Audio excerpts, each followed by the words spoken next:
मैं doctor Nitin Sharma, national president संघर्ष movement. सबसे पहले आपके चैनल की वसातत से मैं डीसी साहब को बहुत ही मुबारकबाद पेश करना चाहता हूँ, क्योंकि उनके आने के बाद ही जो एजुकेशन जो हमारा जो इदारा है उसके अंदर एक बहुत बड़ा बदलाव देखने को मिला। और खासकर जो हमारा जो एक एनुअल ट्रांसफर ड्राइव जो चलाई गई, जो कि पिछले 3 बार जो है वो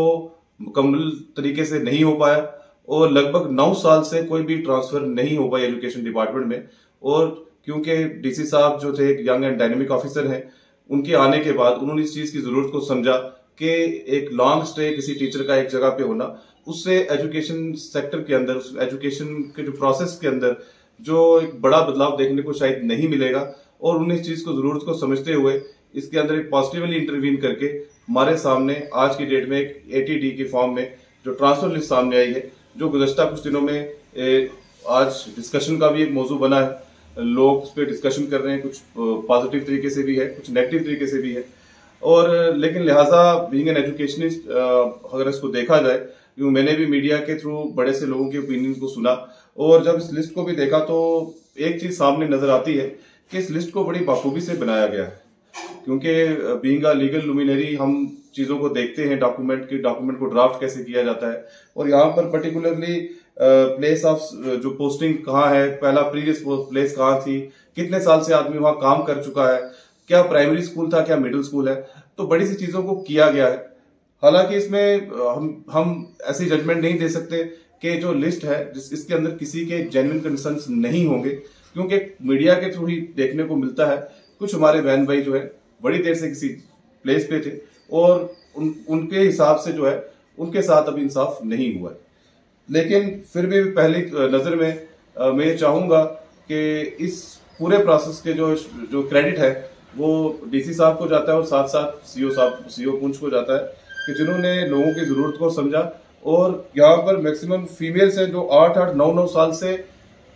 एक जोन में थी और उनको वो भी आज की डेट में मुझे जहां लिस्ट से देखने को मिल रहा है कि आज उनको सिटी के अंदर अकोमोडेट किया गया है, जिनका प्लेस ऑफ पोस्टिंग भी 40 किलोमीटर से अबव था और रोज का 80 किलोमीटर चल के जाना वो लोग सिटी में आए हैं 8-9 साल के बाद। तो मुझे लगता है कि ये एक अच्छी चीज है और इसलिए पब्लिक ओपिनियन के हिसाब से भी देखा जाए तो बड़े से लोगों ने इस स्टेप को सराहा। दूसरे नंबर की बात जब हम करें सर, कि जो ये मीडिया में सुनने को मिल रहा है कि इस लिस्ट को विदहोल्ड कर दिया जाए, क्वैश कर दिया जाए, कैंसिल कर दिया जाए,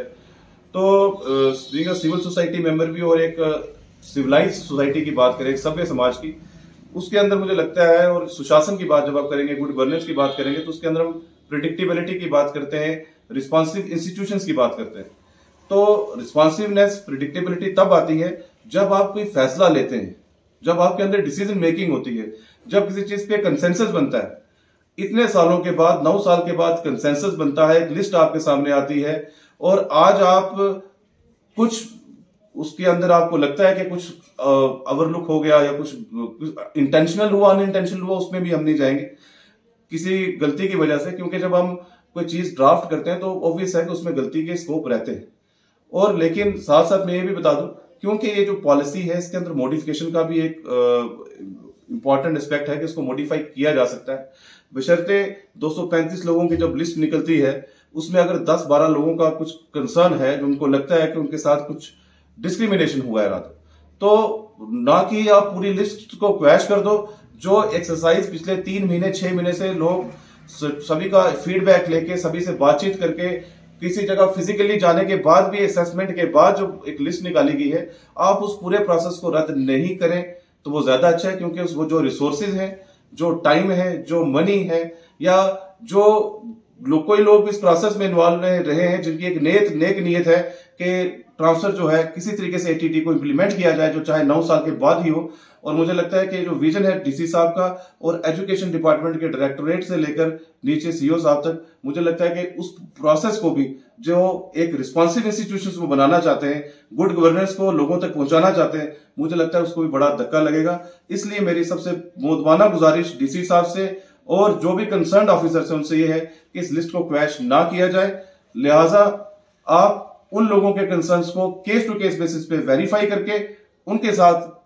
जो इंसाफ हो सकता है उनके